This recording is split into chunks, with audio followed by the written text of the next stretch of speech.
Winning, losing, both have specific feelings associated with them. On the one hand, winning, it's super fun. It feels great. You have a real sense of pride, and losing is the exact opposite. It's disgusting. It's disappointing. It makes you want to give up and fall into a chasm of defeat and self-pity. Thoughts of winning and losing were on my mind the day of my first state tennis match. My state tennis experience, the experience after my first match, has shaped my thinking and perspective in sports, along with life, to become a more mature and considerate individual. It's June 2017. School has just gotten out. I'm super excited. The sun is shining, and I can't stop thinking about my upcoming match in my first state tennis tournament. For Class A, the location for the tennis tournament is called the Reed Sweat Tennis Center. It's an indoor tennis facility. Throughout the year, I've only played outside, and I'm really excited to play inside where all of the variables are controlled without any wind or sun.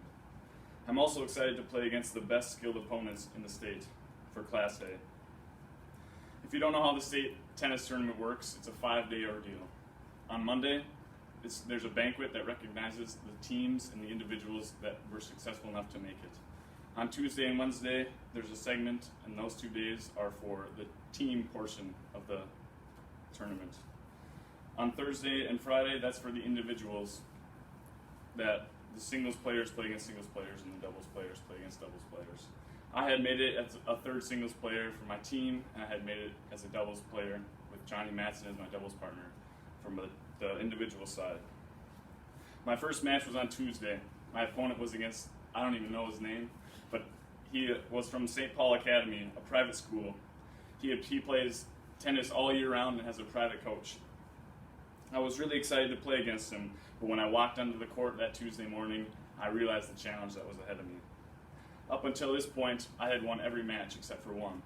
I had gotten all conference as a singles player, and I made it to state with Johnny Matson, which added to my confidence and made me feel like I could beat this guy and I wasn't going to lose.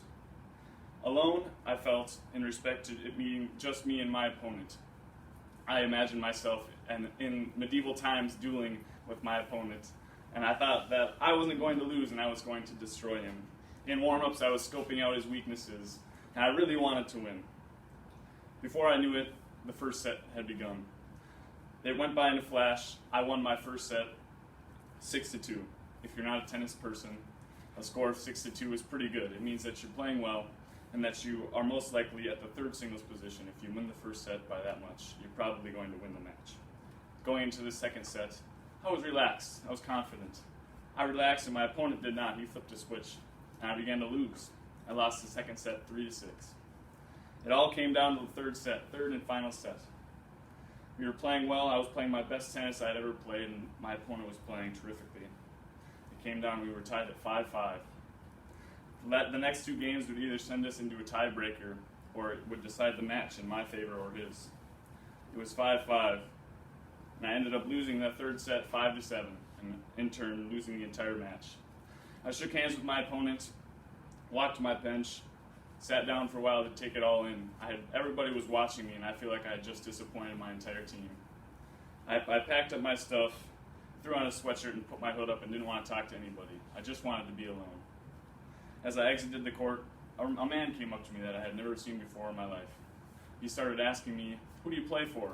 What tennis club do you play for? How long do you play? Who's your private coach?" And I had it said Litchfield Tennis on my sweatshirt. I was like, "Dude, I'm from Litchfield. We don't have a tennis club." All I wanted to do was be sarcastic and cynical. I just wanted to be alone. But I swallowed my pride and decided to talk to him and be respectful. He asked me for a picture. I was like, "With who?" He was like, "Oh, that's my son that just beat you." I was like, I don't want a picture with you. I don't want a picture with the guy that just beat me so bad and embarrassed me in front of my fans and my entire team. But at this point, there was a turning point in my ideology of sports and life in general. I decided to swallow my pride. I decided to be respectful and do the right thing. I decided to take a picture with the boy that had just beaten me. I even smiled for the picture, which I'm still amazed. After the picture, the ideas from that have transferred into this year's basketball season. Basketball has become even more enjoyable from the perspective of it's no longer about just winning and losing. I want to win. I'm a competitive person, but I don't necessarily want to win so bad that I would sacrifice the feelings of somebody else to fulfill my need of winning. In conclusion, taking this picture with my opponent made me more aware of how winning is not everything in life. Being courteous, swallowing my pride, and doing the right thing always has made me more mature. I still do not always do this, but I can always have this experience to fall back onto and say, this was a moment when I was at my best. Thank you.